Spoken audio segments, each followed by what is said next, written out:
সাবেক অর্থমন্ত্রী শাহ এএমএস কিবরিয়া হত্যা নিয়ে তার ছেলে ডক্টর রেজা কিবরিয়া দিলেন চাঞ্চল্যকর তথ্য।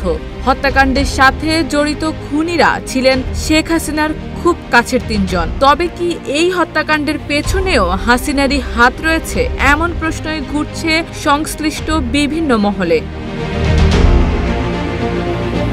২৭ জানুয়ারি সাবেক এই অর্থমন্ত্রী শাহ এএমএস কিবরিয়া হত্যার ২০ বছর পূর্ণ হয়েছে।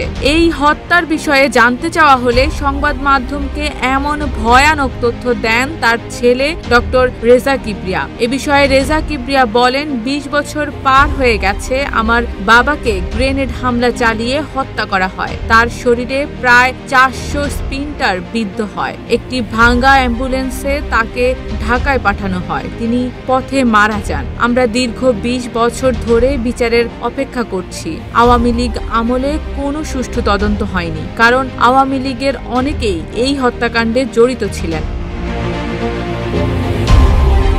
এই সময় তিনি নাম উল্লেখ করে আরও বলেন, আওয়ামী লীগের ৩ জন গুরুত্বপূর্ণ এমপি আবু জাহির, মজিদ খান এবং ডাক্তার মুশফিক চৌধুরী আমার বাবার খুনের সাথে জড়িত ছিলেন, আর এই হত্যার জন্য টাকা দিয়েছিলেন সালমান এফ রহমান। বিভিন্ন কারণে আমার বাবার সঙ্গে তার শত্রুতা ছিল। সালমান এফ রহমান তার ব্যাংকের দুর্নীতি, শেয়ার মার্কেটের কেলেঙ্কারির জন্য আব্বার উপর ক্ষেপে ছিলেন। সে কারণেই তিনি পুরো ফান্ডিং করেছেন। তারা সবাই শেখ হাসিনার খুবই কাছের লোক, তাই এত বছর সুষ্ঠু তদন্ত হয়নি, সুষ্ঠু বিচারও হয়নি।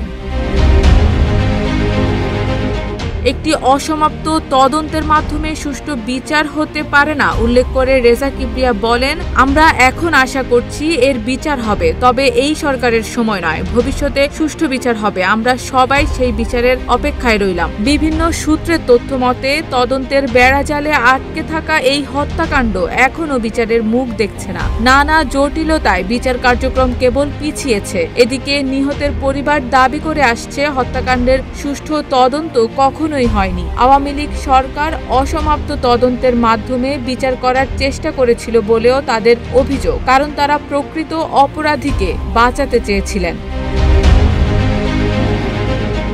সাবেক অর্থমন্ত্রী শাহ এএমএস কিবরিয়া ২০০৫ সালের ২৭ জানুয়ারি হবিগঞ্জ সদর উপজেলার বৈদ্যের বাজারে স্থানীয় আওয়ামী লীগ আয়োজিত জনসভায় যোগ দেন। সভা থেকে ফেরার সময় দুর্বৃত্তদের গ্রেনেড হামলায় তিনি ও তার ভাতিজা শাহ মঞ্জুর হুদা সহ মোট ৫ জন নিহত হন।